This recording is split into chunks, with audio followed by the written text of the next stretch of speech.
السلام علیکم ورحمة الله وبرکاته ومغفرته. یو محترم پوښتنه کړې ده چې روژه مې ده او راڅه وژړل شول او اوښکې راڅخه تېرې شولې، ډېر مې وژړل، روژه مې ماته ده که مې نه ده ماته. محترمه فقهای کرام وایي اوښکې که د سړي څخه تېرې شولې روژه ماته وي. حاصل تحتوي علی المراکل فلاح صفحه 660 کتاب الصوم. نو دا روژه چې ماته شوه بیا بې قضایي راوړي. او دغه محترم خور پوښتنه کړې ده د مدینې منورې څخه. یوه ورځ مخکې راته وویل عمرې ته تللی یم، دعاوې مې درته کړي دي. نو محترم دا د اوښکو د تویېدلو وطنونه دي.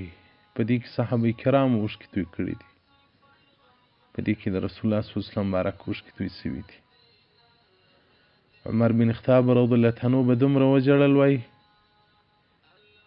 صحابه کرام وایي چې د ده په ژړا کې قرأت به ورک سو. کوم وخت چې به لمونځ راکاوه هغه قرأت به موږ نه سوای صحیح کولی.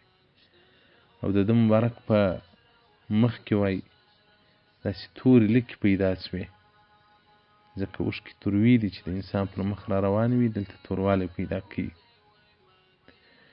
نو دا هغه ځایونه دي چې رسول الله کې ژړلي دي او صحابه کرامو کې ژړلي دي.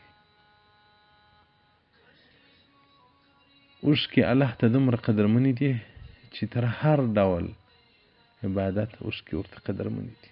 سړی د الله له بیرې وژاړي. الله دې ژړا را نصیب کړي، الله دې ژړا را نصیب کړي. طالبونو به ما فکر کاوه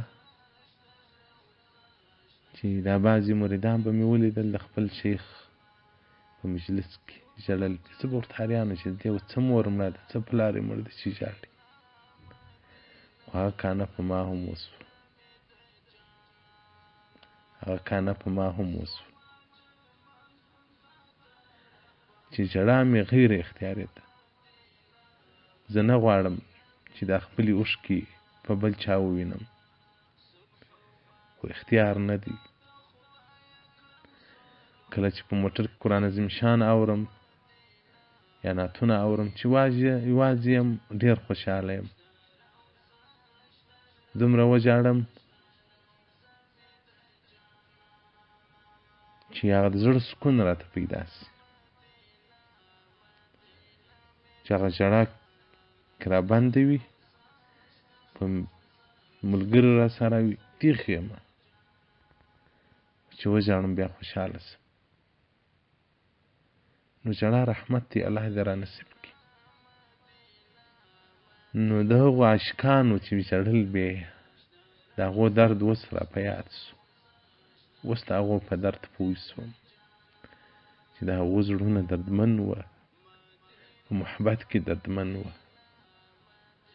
څو که د صحابه کرامو یو واقعه په کتاب کې ګورم، ډېر ځله زه د ژړا په وجه باندې هغه واقعه تر پایه نه ورسوم. که د رسول الله صلی الله علیه وسلم سیارت ګورم، ډېر ځله زه هغه سیارت راڅه پاته سي چې د ژړا په وجه باندې نسم کتلی. الله دې زموږ سترګې خاشعینې جوړې کړي. السلام علیکم ورحمة الله وبرکاته.